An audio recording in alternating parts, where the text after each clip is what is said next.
आपके सामने ये कहने के लिए कि जिंदगी में गम हो, चिंताएं हो, परेशानियां हो, दुख हो, अवसाद हो, तनाव हो, टेंशन हो, स्ट्रेस हो, भूल जाइए सबको, क्योंकि आपके साथ अब हम कहने वाले हैं वाह वाह क्या बात है।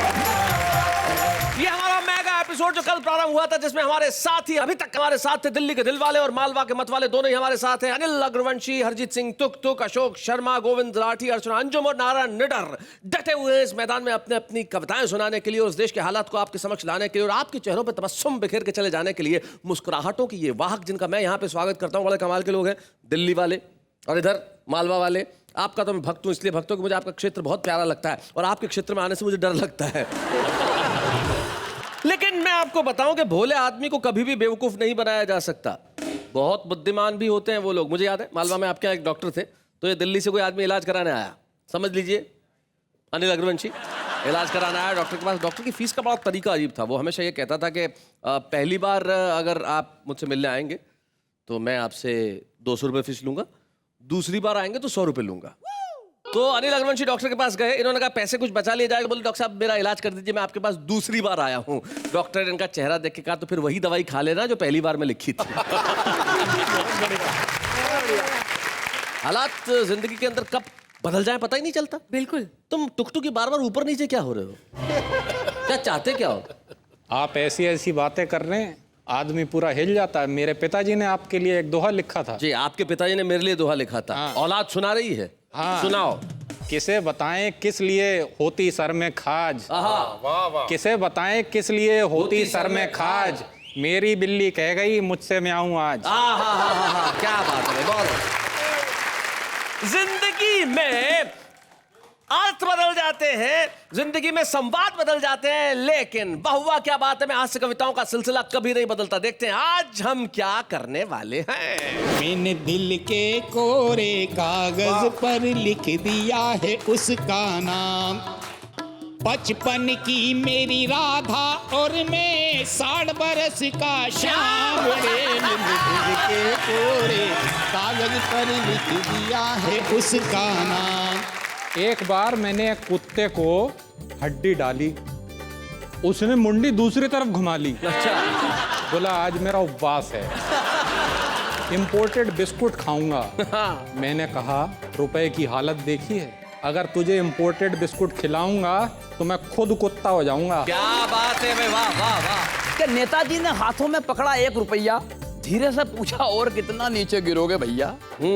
सुनकर रुपया मुस्कुराया, नेताजी के कानों में गुनगुनाया, नैतिक पतन की इस घुड़दौड़ में यानी गिरावट की महाहोड़ में मैं भी यही सोच रहा हूँ दिन रात सोते जगते कि हम कितना भी नीचे गिर जाएं नेताजी, मगर गिरने में आपसे मुकाबला नहीं कर सकते। क्या बात है, बहुत अच्छा, बहुत बढ़िया गोविंद।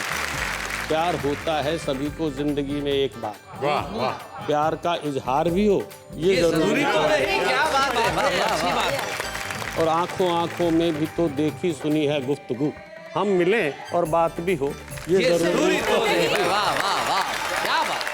दगाबाज रे हाय दगाबाज रे, क्या बात है। हमरे नेता बड़े दगाबाज रे, कल मिले कल मिले कल मिले री हमका भूल गए आज रे। क्या बात है, दगाबाज बहुत अच्छा बात। हाय दगाबाज रे। इस कर्म भूमि में फल के लिए श्रम सबको करना पड़ता है। इस कर्म भूमि में फल के लिए श्रम सबको करना पड़ता है, रब सिर्फ लकीरें देता है, रंग हमको भरना पड़ता है।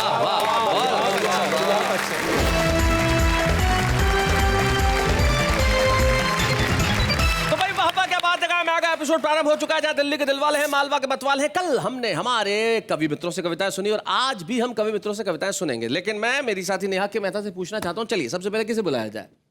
सबसे पहले टुक टुक टुक टुक करते टुक टुक जी को बुलाया जाए। क्यों, कारण बताइए। क्योंकि बोलते हैं ना कि धीरे धीरे जिंदगी में आगे बढ़ जाओ। तो इसमें टुक टुक जी को बुलाने का क्या कारण हुआ? धीरे धीरे आगे बढ़ जाओ मतलब? टुक टुक टुक टुक टुक। वाह वाह। जब तक हमारा पहला कवि कविता पढ़े तब तक आप इसका अर्थ समझे और समझ में आ जाए तो मुझे प्लीज एसएमएस कीजिए कि हमें इस कविता का अर्थ समझ में आ गया। तब तक मैं भी इसे समझने की कोशिश करता हूं, लेकिन चूंकि ये मेरी साथी हैं इसलिए मैं इनकी बात नहीं टाल सकता। तो आइए जोरदार तालियों से हम इस महफिल की शुरुआत करते हैं उस कवि के साथ जिसका नाम है नारायण निडर।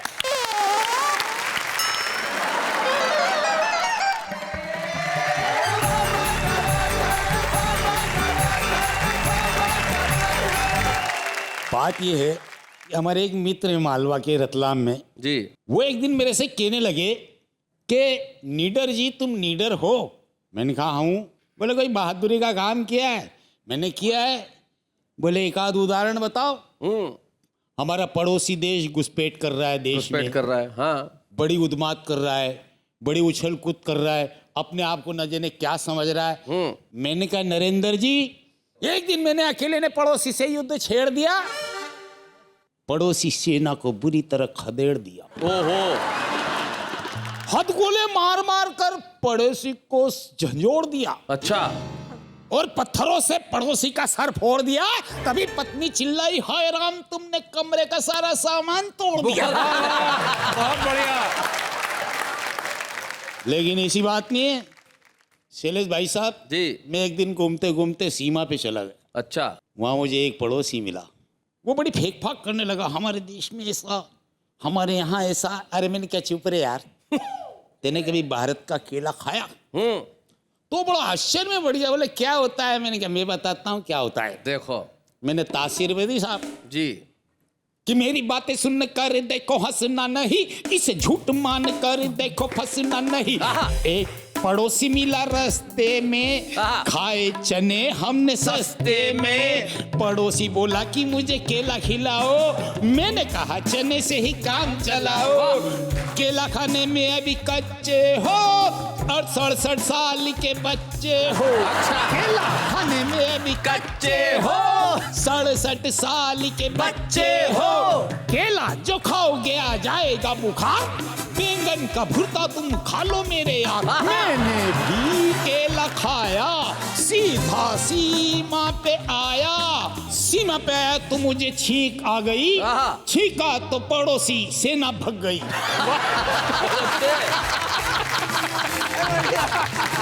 तब से ही पड़ोस वाला मेरा चेला है, ऐसा मेरे भारत का केला है।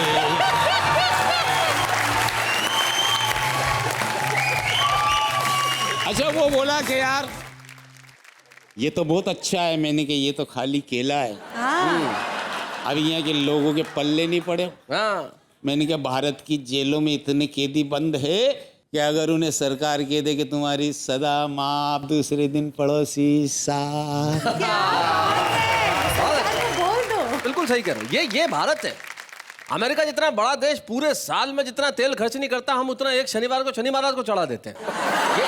ये भारत है। ये तो बात थी, मैं अपने बारे में बता रहा था, लेकिन आप मेरे चेचिस को मत देखिए। नहीं, देख भी नहीं रहे। आज भी मेरा पारिवारिक प्रेम अमर है। मैं आपको उदाहरण के लिए एक गीत सुनाता हूँ। सुनो जी मैंने दिल के कोरे, नेहा जी मैंने दिल के कोरे, कागज पर लिख दिया है उसका नाम। मैंने दिल के कोरे कागज पर लिख दिया है उसका नाम। बचपन की मेरी राधा और मैं 60 बरस का श्याम। मैंने दिल के कोरे कागज पर लिख दिया है। मेरा दिल तो एक मंदिर है, ये दिल तो एक मंदिर है, और प्यार है मेरी पूजा।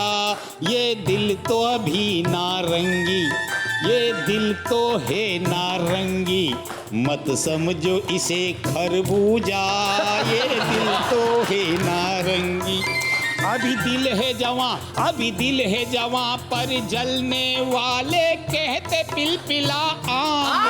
मेरे दिल के कोरे कागज पर लिख दिया है उसका नाम। और एक परिवार में जी हम कैसे काम करते हैं।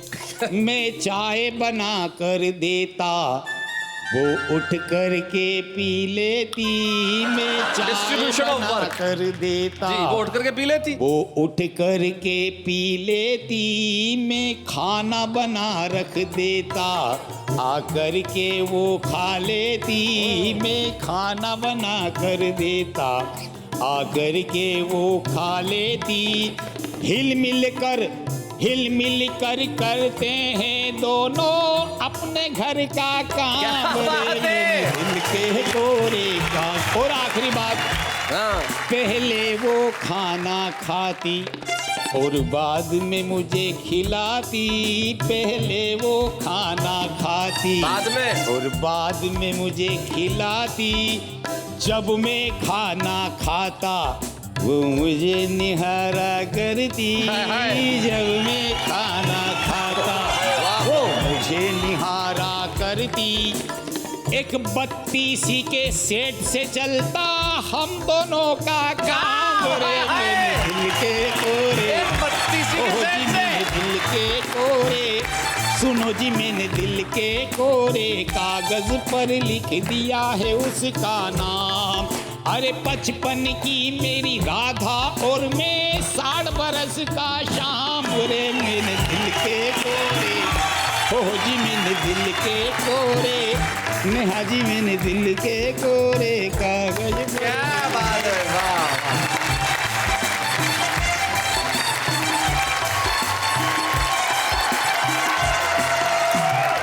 भाई नारायण नीरज जी, आपके इस भोले वाले गीत का जवाब नहीं, दिल के कोरे कागज पे जो आपने नाम लिखा। लेकिन मैं ये जानना चाहता हूँ कि आपका मूल व्यवसाय कहीं फ्रूट बेचने का तो नहीं है? आपकी कविता में केला आया, खरबूजा आया, नारंगी आई, आम आया, मतलब सारे के सारे फल जो है वो आ गए। लेकिन सारे फलों के आने के बाद आपका ये जो कविता का प्रतिफल है वो बहुत बड़ा अच्छा निकला कि सबके चेहरों पे हंसी आ गई। क्या बात है नारायण नीरज जी, आप तो 60 बरस के श्याम है, लेकिन आजकल के जो जवान लोग हैं जैसे कि हम लोग, हमारे प्यार का तरीका कुछ अलग हो गया। सोशल नेटवर्किंग साइट्स पे अपना स्टेटस लिख देते हैं। कल्पना कीजिए, स्टेटस लिखा एक लड़की ने, वो बेवफा निकला। अब नीचे कमेंट देखो लड़कों के, हमने तो पहले ही कहा था स्वीटू। दूसरा लड़का, वो तुम्हारे काबिल ही नहीं था। तीसरा, चिंता मत करो हम है ना। चौथा लड़का, दिल मत तोड़ना मैं राह बिछाए बैठा हूं।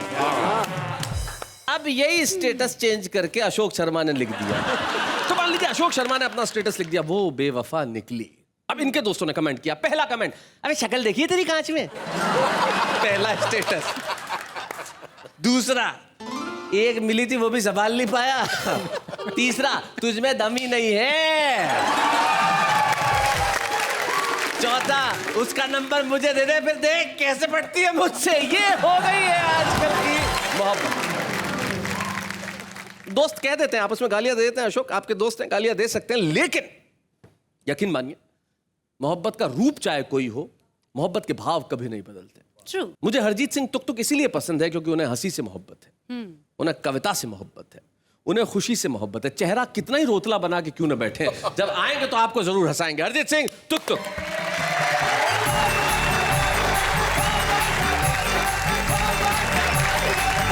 मेरा नाम है तुक तुक, हरजीत सिंह तुक तुक। मैं बहुत बड़ा आदमी हूँ जी। मेरे नाम से बैंकॉक में ऑटो चलते हैं। खैर साहब, मेरे साथ सुबह से बहुत बुरा हो रहा है। अच्छा, अभी ये सारे जो आपके मालवा वाले हैं, इन लोगों ने मेरे को घेर लिया था। कहते हैं आप दिल्ली के नहीं हो। अच्छा। मैंने कहा नहीं भाई, मैं दिल्ली का हूँ। कहते पक्का? मैंने कहा जीन्स देख ले, फटी हुई है। स्टाइल है, दिल्ली वालों का होता है। कहते पक्का? मैंने कहा तुम्हें क्या लग रहा, अपने घुटने को वावा दिखाने लाए हो?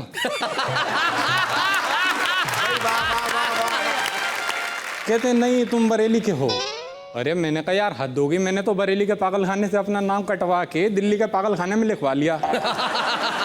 एक तो लोग इस सब बात पे ये लोग हंसते हैं, ये सोचते हैं मतलब पागल खाने। अरे भाई पागल खाने हर आदमी भर्ती होने नहीं जाता, मैं वहाँ लेक्चर देने जाता। मुझे मालूम है तुम्हारी नेहा से पहली मुलाकात वही हुई थी। हाँ मैं बिल्कुल सहमत हूँ आपसे, मैंने इनको वहीं देखा था। अच्छा, उसके बाद यही हाल है, जब से भी वहां से निकली है ना, इसको एक सर्टिफिकेट मिला है मैं ठीक हूँ, तो जैसे से मिलते हैं हाउ आर यू सर्टिफिकेट बता देती है। देखिए नेहा जी, एक चीज़ तो पक्की है, ये लोग हमको सीरियसली नहीं लेते। इनफैक्ट इंसानों की छोड़िए, मुझे तो कुत्ते भी सीरियसली नहीं लेते। एक बार मैंने एक कुत्ते को हड्डी डाली, उसने मुंडी दूसरी तरफ घुमा ली। अच्छा। बोला आज मेरा उपवास है, इंपोर्टेड बिस्कुट खाऊंगा। मैंने कहा रुपए की हालत देखी है, अगर तुझे इंपोर्टेड बिस्कुट खिलाऊंगा तो मैं खुद कुत्ता हो जाऊंगा। क्या बात है भाई, वाह वाह वाह, बहुत अच्छा। खैर साहब, ये तो बाहर की टेंशन है, अपने घर में बहुत टेंशन होती है, मगर घर की टेंशन संभाली जा सकती है अगर आप एक मूल मंत्र याद रखो, that is you are always right. अच्छा, सूरज दिन में चमक रहा है, तू कहती है नाइट, वाह, सही गलत में किसको पढ़ना, यू आर ऑलवेज राइट। क्या बात है भाई, वाह वाह वाह वाह, बहुत अच्छे। प्यार तेरा है बड़ा ही चोखा, वाह वाह। पकवान बनाए रोज अनोखा, अपने दिल पे पत्थर रख के करूं प्यार से बाइट, वाह वाह, सही गलत में किसको पढ़ना, you are always right. Mobile से कम वेट तेरा, आजकल वेट कॉन्शियसनेस बहुत है, पत्नी को खुश करने के लिए बोलना पड़ता है जी। मोबाइल से कम वेट तेरा, चिड़िया जितना पेट तेरा, लगता तूने महंगाई से कर रखी है फाइट, बहुत अच्छे। सही गलत में किसको पढ़ना, यू आर ऑलवेज राइट। यहाँ पे एक नई चीज का अनुभव कीजिए जी। तेरे स्विमिंग पूल से नैना, स्विमिंग पूल से नैना, अभी तक किसी ने ये नहीं बोला, क्या बात, तेरे स्विमिंग पूल से नैना, मुझको बस इनमें ही रहना, क्या बात है, वाह वाह वाह। डूब न जाऊं इसीलिए क्या कम रखी है हाइट। बहुत अच्छे भाई, बहुत बढ़िया, टुक टुक बहुत अच्छा। सही गलत में किसको पढ़ना, you You are are always always right। Right. खैर साहब, इसके अलावा भी समस्याएं होती हैं घर के बाहर जी। मेरे साथ एक और समस्या हो गई, जब हमने अपने नाक पे बैठी मक्खी को उड़ाया, मक्खी को हमारे ऊपर बड़ा गुस्सा आया, अच्छा, जोर जोर से भिनभिनाने लगी, हमें मक्खी लैंग्वेज में गालियां सुनाने लगी। हमने कहा नासपीटी, किस पे जमा रही धाक है, जिस पे तू बैठी है वो हमारी पर्सनल नाक है। अच्छा है, पर्सनल नाक है। वो बोली ये गाल क्या किराए पे लाया है जो इस पे बड़ी शान से मच्छर को बिठाया है। अच्छा, अबे ओ अफलातून, मैं तो खाली बैठी थी, ये तो चूस रहा है खून। क्या क्या बात है। हमने तुरंत मच्छर को मारने का प्लान बनाया और तेजी से अपना हाथ मच्छर की ओर बढ़ाया। मच्छर हमारा इरादा समझ के उड़ा और आगे बढ़ गया। हमारा लहराता हुआ हाथ हमारे ही मुंह पे पड़ गया। पता नहीं हमारे साथ ही ऐसा क्यों होता है जी। खैर, आपका पात्रों से परिचय हूं करवाता। मक्खी वो सामाजिक दोष है जो देखा नहीं जाता। क्या बात है, वाह वाह वाह। मच्छर हमारा प्रिय मच्छर वो नेता है जो कभी हाथ नहीं आता, और मैं वो कॉमन मैन हूँ जो है रोज चांटा खाता। क्या बात है, वाह, बहुत बढ़िया, बहुत अच्छे टुक टुक। इसके अलावा एक और समस्या होती है। अच्छा, वो ऐसी समस्या होती है जो घर में होती है। नहीं, मैं पत्नी की बात नहीं कर रहा हूँ, जी जी। पत्नी के अलावा बच्चे भी होते हैं। पत्नी के अलावा बच्चे नहीं होते, पत्नी होती है तो बच्चे होते हैं। जो मैंने अपने घर पे फोन किया, बेटे ने उठाया, कहता कौन बोल रहा है? मैंने कहा मैं बोल रहा हूँ। कहता कमाल है, इधर से भी मैं ही बोल रहा हूँ। नहीं, मेरा बेटा इस तरीके की हरकतें करता रहता है। एक दिन सिर पे पट्टी बांध के बैठा हुआ था, मैं घर पहुंचा, मैंने कहा अरे ये सिर में चोट कहाँ से लग गई? कहता आपकी वजह से। मैंने कहा मेरी वजह से? कैसे? कहता कल मैं चप्पल से पत्थर तोड़ रहा था, तब आप ही ने बोला था ना कभी खोपड़ी का भी इस्तेमाल किया करो।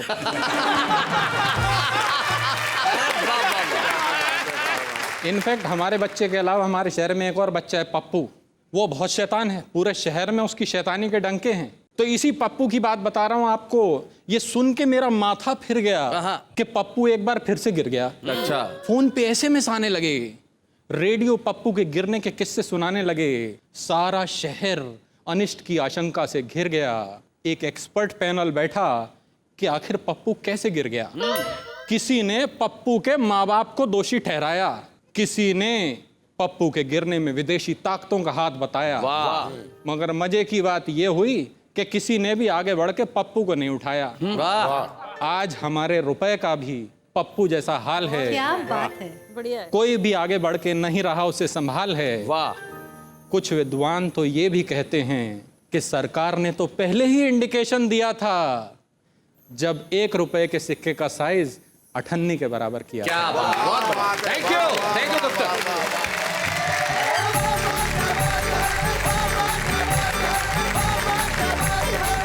देश के हालात पे और अपने घर की बात से तुक तुक ने हम सभी को बेहद मुतासर किया। और तुक तुक, आपका जो अंदाज है, बड़ा पोकर फेस करके जो आप कविताएं सुनाते हैं और खास अंदाज में, उसके लिए हम यही कहते हैं वाह वाह। क्या बात है, क्या बात है।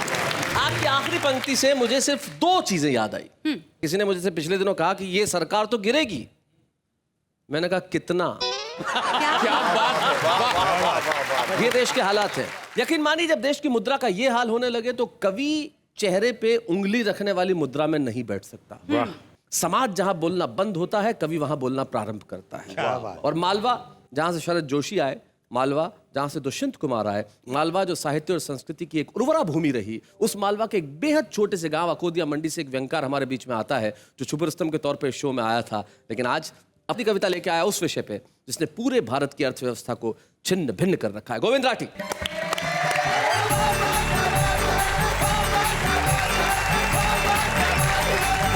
आदेश शैलेश भी आपने दिया है मुझे। मैं वाकई रुपए की गिरावट को लेकर बड़ा चिंतित भी हूँ। एक कविता मैंने लिखी भी है। मैं उस कविता के पहले एक छोटे से व्यंग से आपको थोड़ा सा स्वागत है। उद्गताने की कोशिश करता हूँ कि नई उम्र के जवान गधे ने बुजुर्ग गधे से कहा, दद्दू दद्दू आप कहें तो हम भी इन जंगली जानवरों को अपने अधिकार बता दें। ओहो, एक झटके में सारे जंगल को राजनीति का शिकार बना दें। अच्छा, बता दें इन्हें कि हम भी किसी एक खूंटे से बंधे नहीं हैं। जितना गधा समझते हैं ये उतने हम उतने गधे नहीं हैं। जितना गधा समझते हैं ये हम उतने गधे नहीं हैं। दद्दू ने कहा, बेटा तुम नहीं सुधरोगे, गधे हो कमबख्त गधे ही रहोगे। अरे ये जंगल है जंगल, यहाँ गिद्ध दृष्टि वाले शेर और सियार एक झटके में किसी का भी इलाज कर देते हैं। ये हिंदुस्तान की पब्लिक नहीं है बेटा जिन पे गधे भी राज कर लेते हैं। भाई बहुत अच्छे। और निश्चित रूप से रुपए की गिरावट को लेकर पूरे देश ने जो चिंता जताई है खेदजनक है, लेकिन उस रुपये की गिरावट का दर्द उस रुपये को स्वयं को बहुत ज्यादा है। वाह। मैं उस रुपये की गिरावट का दर्द रुपये के शब्दों में, रुपये के अल्फाजों में, रुपये के लफ्जों में आप तक पहुंचाने की कोशिश करता हूं। स्वागत। कि नेताजी ने हाथों में पकड़ा 1 रुपया, धीरे से पूछा और कितना नीचे गिरोगे भैया। सुनकर रुपया मुस्कुराया, नेताजी के कानों में गुनगुनाया, नैतिक पतन की इस घुड़दौड़ में यानी गिरावट की महाहोड़ में मैं भी यही सोच रहा हूं दिन रात सोते जगते कि हम कितना भी नीचे गिर जाएं नेताजी, मगर गिरने में आपसे मुकाबला नहीं कर सकते। क्या बात है, बहुत अच्छा, बहुत बढ़िया गोविंद। वैसे भी जब जब आपकी अर्थव्यवस्थाएं चरमराती हैं, आपको बस तभी मेरे गिरने की याद क्यों आती है? जबकि सच तो यह है नेताजी, मैंने गिरने का जहर तो उसी दिन पी लिया था जिस दिन देश के रक्षा सौदों में एक विदेशी से आपने मेरा लेन देन किया। क्या बात, क्या बात। लड़ खड़ा कर गिर पड़ा था जब खचाखच भरी संसद में बेशर्मी से उछाला गया था, बस एक वोट पाने की खातिर आपके हाथों से भीख की तरह कटोरों में डाला गया। क्या बात है। हाँ, गिर मैं उस वक्त भी जाता हूं जब मेरी बैसाखी युवा पीढ़ी को घुंघरुओं की खनक तक छोड़ देती है।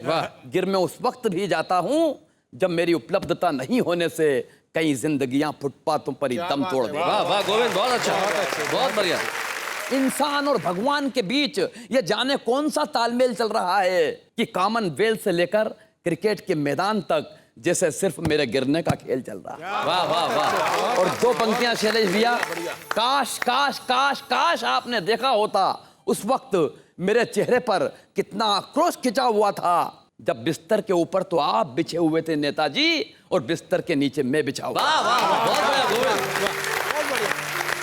कुल मिलाकर ये सच है, मेरे सर से इज्जत और शोहरत का ये ताज गिरा है, मगर फिर भी मैं कभी उतना नहीं गिरूंगा जितनी नैतिकता गिरी है। क्या बात है। आचरण गिरे हैं, ये समाज गिरा। वाह वाह वाह, बहुत बढ़िया, बहुत खैर खैर खैर, गिरावट के इस दौर में मैं किसी से अपनी तुलना इसलिए भी नहीं करूंगा कि मेरे लिए यही शर्म की बात काफी है कि मुझे दुनिया के सबसे गिरे हुए आदमी ने कह दिया कि मैं कितना और नीचे गिरूंगा। वाह वाह वाह, और नीचे गिरूंगा।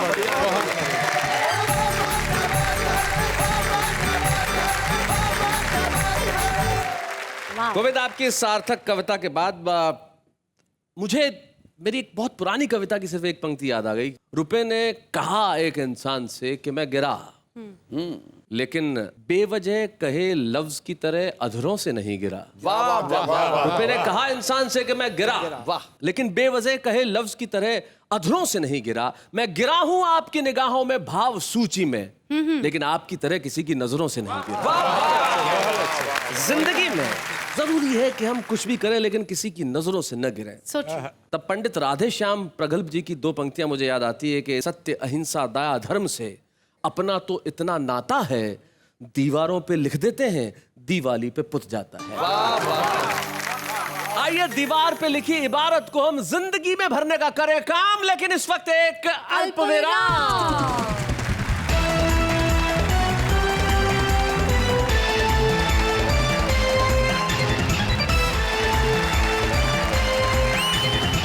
हमें देखने वाले सभी दर्शकों को करते हैं प्रणाम और कहते हैं आप सबके लिए वाह वाह क्या बात है। शैलेश जी, कार्यक्रम आगे बढ़ाएं।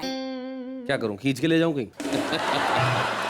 हम सचमुच आगे बढ़ते हैं। हमारे कवि मित्र जो यहाँ दिल्ली के दिलवाले और मालवा के मतवाले बैठे हैं वो तो है ही, लेकिन हमारे बीच आज एक खास मेहमान और है अपनी गजलें सुनाने के लिए। वो मूलतः एक चिकित्सक है, फिजिशियन है, लेकिन साहित्य से जुड़े हुए हैं और हरियाणा साहित्य अकादमी के चेयरमैन हैं। अरे वाह, जो बेहद खास अंदाज में अपनी गजलें हमें कहते हैं। हमें बड़ी खुशी है कि आज हमारे साथ है चंडीगढ़ से डॉक्टर श्याम सखा श्याम। स्वागत है।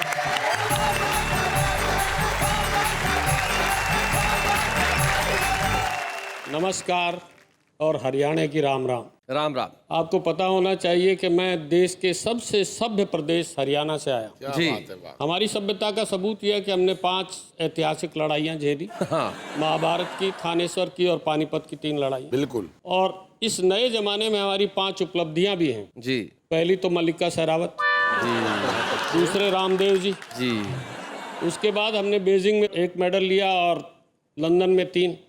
5वीं उपलब्धि बड़ी विचित्र है, वो निडर जी। क्या बात। इनको निडर हमने बनाया। अच्छा, इससे पहले डरते थे जी। ये मेरे दोस्त हैं, मैं इनकी असली बातें बताऊं। बताइए। ये मेरे से सीनियर थे हुजूर, लेकिन क्लास फेल हो गए क्योंकि फेल होते रहे और मैं पास होता रहा। इनके ब्याह की बात बताइए साहब। लड़की के बाप देखने आए तो इनके पिता से पूछने लगे, जी बाकी तो ठीक है पर छोरा, हमारी भाषा छोरा, छोरा कि मैं माड़ा पतला है। माड़ा नहीं, बोला जी स्टील की बॉडी है इसकी। तो लड़की का बाप कहने लगा, मैंने के चम्मच बनाने छोरी ब्याणी है जी। सही बात है, स्टील की बॉडी का क्या करे भाई। हरियाणा का आदमी दोस्तों हर बात पे हंस सकता है, मौत पे भी हंस सकता है। हमारे यहाँ चारपाई पे बैठ के हुक्का पीते हैं जी। कोई मर जाए तो दरी पे बैठ के पीना शुरू कर देते हैं, क्योंकि चारपाइयाँ थोड़ी ना पड़ जाए। तो एक जगह दरी पर बैठे हुए लोग हुक्का पी रहे थे, पड़ोस के गांव से आए निडर जी जैसे व्यक्ति, तो कहने लगे मैं भी पी लूँ हुक्का। पी ले भाई। बैठ के हंसी मजाक का माहौल के, तभी दरी पर बैठे हो कोई मर गया, शक हुआ उसको। कहता हाँ मर गया, एक बुढ़िया मरी थी। चुप हो गया, भाई बुढ़िया मरी तो इसलिए हंस रहे होंगे। कहता मुँह तो निडर जी तेरा भी उतर रहा है। निडर जी कहने लगे, जी मेरी भैंस मर गई। कहने लगे बूढ़ी हो चाहे भैंस हो, जीव तो जीव है, बराबर का दुख है। निडर जी बड़े सीधे हैं, मालवे वाले अभी बताया बहुत सीधे होते हैं। कहते ना मेरा दुख फालतू है, मैंने तो भैंस खरीदनी है, तुमने बुढ़िया खरीदनी है। सही बात। निडर जी वैसे पहले पत्नी से प्रेम करते थे, अब नहीं करते। अभी देखा होगा नेहा जी बैठी थी, क्योंकि फैशन ही बदल गया। तो वो बैठते ही मेरे एक नया शेर हुआ हुजूर जी कि उम्र चांदी हो गई पर दिल जवां है दोस्तों। उम्र चांदी हो गई पर दिल जवां है दोस्तों, आज भी इन पर मोहब्बत मेहरबा है दोस्तों। वाह वाह वाह वाह वाह वाह। और एक शेर फिर मुझ पर भी हो गया कि कौन सोया है यहाँ पर, कैस रांझा या सखा, रोज ही इस कब्र से उठता धुआं है दोस्तों। क्या बात है भाई, वाह वाह वाह, बहुत अच्छा। और ये शैलेश जी ने सबसे बाद में बुलाया, इनसे भी निपट लूँ, मित्र हैं। मित्र इस नाते हैं कि ये राजस्थान के और मैं राजस्थान पढ़े उड़ूँ, बीकानेर पढ़े उड़ूँ जी, कि हम जैसों से यारी मत कर, हम जैसों से यारी मत कर, खुद से तू गद्दारी मत कर। क्या बात है, वाह। तेरे अपने ही बैठे हैं इस घर पर बमबारी मत कर। वाह वाह वाह वाह, बहुत बढ़िया शेर, बहुत अच्छा। रोक छलकती इन आँखों को, रोक छलकती इन आँखों को, मीठी यादें खारी मत कर। वाह वाह। और ये जो जा रहे हैं इनके लिए है कि खुद आकर ले जाएगा वो, जाने की तैयारी मत। क्या बात है, वाह वाह। बहुत अच्छे। खुद आकर ले जाएगा वो, वाह वाह। जाने की तैयारी मत कर, और सच कहने की ठानी है तो कविता को दरबारी मत कर। क्या बात है, वाह वाह वाह, बहुत बढ़िया शेर है। बहुत अच्छा श्याम जी, सच कहने की ठानी है तो कविता को दरबारी मत कर। को दरबारी मत कर, और श्याम निभानी है गरियारी, फिर तो दुनियादारी मत कर। क्या बात। और इसने तो मुझसे ही ले रखे। बिल्कुल जी, इसने तो मुझसे ही ले रखे, तू इससे उधारी मत कर। बहुत अच्छा। एक और बेतुकी। नहीं, मुझे तो आपके चांद सा रोशन चेहरा देख के कुछ पंक्तियां याद आ रही कि नीति भी बदल गई, नेता भी बदल गए, अब हम समाज में भी बदलाव लाएंगे और भारत की वादियों में ब्याह और शादियों में रूढ़िवादी रीति और रिवाज को मिटाएंगे। नारियों की मांग में सिंदूर भरा जाता यहाँ, अब हम वो आदमी की मांग भरमाएंगे। तो एक गंजा मित्र बोला, ऐसा मत कर देना भैया, वरना जितने गंजे हैं कुंवारे रहे। बहुत अच्छे। एक गजल और कुछ शेर सुना दीजिए जी। एक गजल के मतलब है कि जिंदगी में बस खुशी हो ये जरूरी तो नहीं। वाह, जिंदगी में बस खुशी हो ये जरूरी तो नहीं। जिंदगी में बस खुशी हो ये जरूरी तो नहीं, गम जो कल था आज भी हो ये जरूरी तो नहीं। क्या बात है, बहुत अच्छा, बढ़िया बात है। और प्यार होता है सभी को जिंदगी में एक बार। प्यार होता है सभी को जिंदगी में एक बार, प्यार का इजहार भी हो ये जरूरी तो नहीं। क्या बात है, वाह वाह वाह। और आप सबके घर में ऐसा होता होगा, मेरे घर में तो होता है। उस पर एक शेर है कि मेरे घर में घूमता रहता है दिन भर एक चांद। मेरे घर में घूमता रहता है दिन भर एक चांद, चांद भी हो रात भी हो ये जरूरी तो नहीं। भाई क्या बात है, क्या बात है सखा जी। और एक नसीहत है कि घर जलाने पर तुले हो दोस्तों पर सोच लो। अच्छा मिसरा है, वाह। घर जलाने पर तुले हो दोस्तों पर सोच लो, बाद इसके रोशनी हो ये जरूरी तो नहीं। वाह वाह। घर जलाने पर तुले हो दोस्तों पर सोच लो। क्या बात है। और आंखों आंखों में भी तो देखी सुनी है गुफ्तगू। आंखों आंखों में भी तो देखी सुनी है आंखों आंखों में भी तो देखी सुनी है गुफ्तगू, हम मिले और बात भी हो ये जरूरी तो नहीं। वाह वाह वाह, क्या बात। शेर बिल्ली सांप गिरगिट है नहीं क्या क्या भला। शेर बिल्ली सांप गिरगिट है नहीं क्या क्या भला, आदमी बस आदमी हो ये जरूरी तो नहीं। क्या बात है, बहुत बढ़िया डॉक्टर। और मक्ता है हुजूर कि यार जिंदा है सखा गजलों में अपनी आज भी। यार जिंदा है सखा गजलों में अपनी आज भी, नब्ज उसकी चल रही हो ये जरूरी तो नहीं। क्या बात है।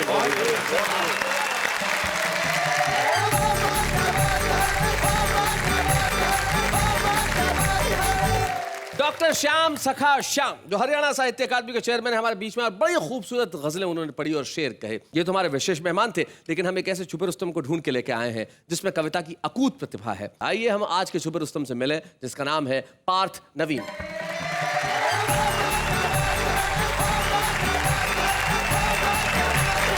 सब टीवी के माध्यम से जितने भी लोग मुझे देख रहे हैं, उनकी जो मन की बातें हैं वो अपने तरीके से कहने की कोशिश करते हैं। स्वागत मिट्टे। बहुत बढ़िया। दगाबाज रे हमरे नेता बड़े दगाबाज रे। बहुत अच्छे।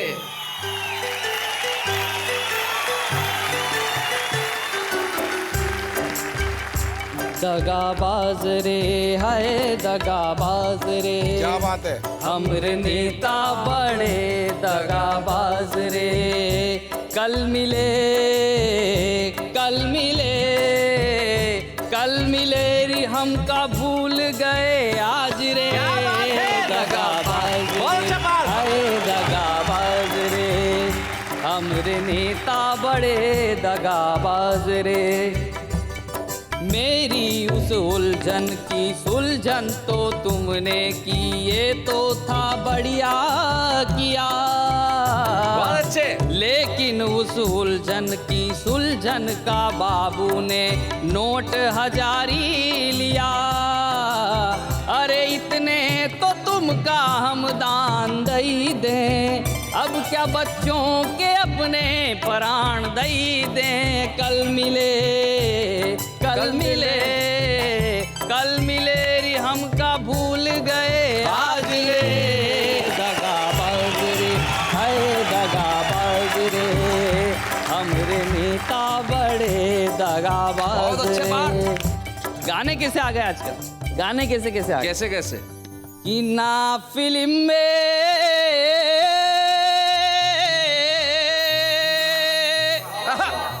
ना सुकून मिलता है टीवी चलाने में,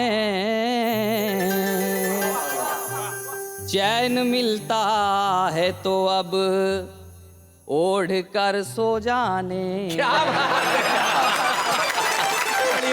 ढूंढ बराबर ढूंढ खराबी, ढूंढ बराबर ढूंढ बराबर ढूंढ खराबी, ढूंढ बराबर ढूंढ।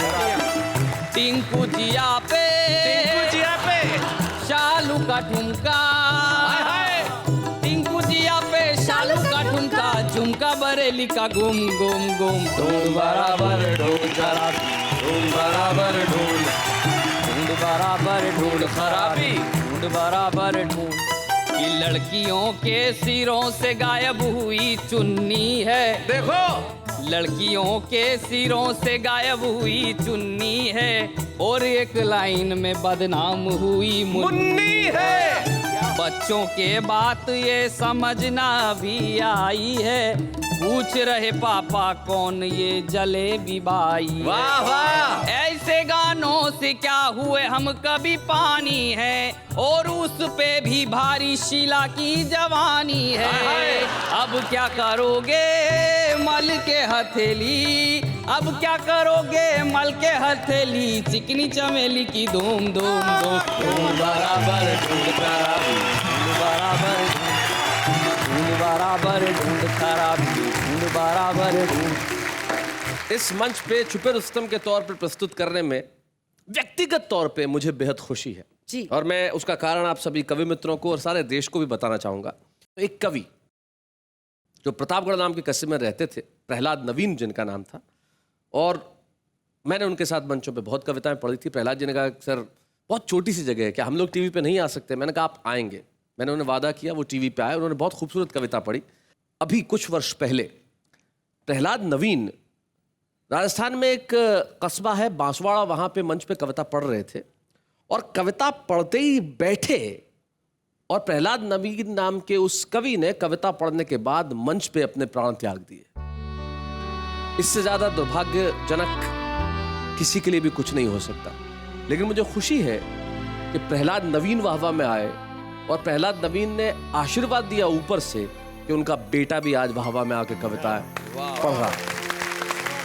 आइए हम मिलकर छुपे रुस्तम की ट्रॉफी प्रदान करें उस बालक को जिसके भीतर कविता की अनुपम प्रतिभा है। वाह वाह। ये छुपे रुस्तम की ट्रॉफी आज लेके जाएगा और कल सारी दुनिया में अपना नाम रोशन करेगा। या बूढ़े हैं, नर है या नारी है, हंसी देने वालों के सब ही आभारी है, कविता सुनाने वाले अब सबके साथ है।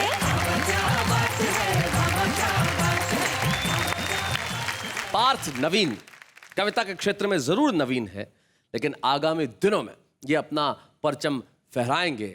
लेकिन नवीन नवीन ही नहीं रहेगा, लोगों के लिए खास हो जाएगा ये नाम। लेकिन इस वक्त एक अल्प विराम।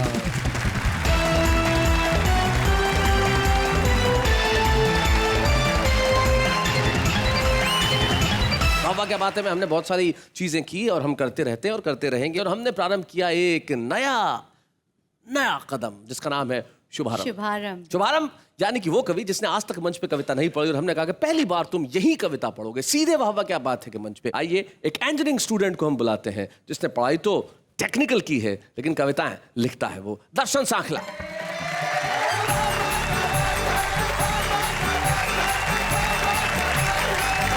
इस कर्म भूमि में फल के लिए श्रम सबको करना पड़ता है। इस कर्म भूमि में फल के लिए श्रम सबको करना पड़ता है। रब सिर्फ लकीरें देता है, रंग हमको भरना पड़ता है। वाह वाह, बहुत अच्छा। शैलेश जी, मैं 2 साल पहले एक इंजीनियरिंग कॉलेज से बाहर निकला। उस दौरान एक खबर बहुत बाहर आई थी कि प्लेसमेंट नहीं मिलने के कारण 6 लड़कों ने सुसाइड कर लिया था। तो उसमें से 2 मेरे दोस्त भी थे जिन्होंने सुसाइड अटेम्प्ट किया था, जो एक नहीं रहा।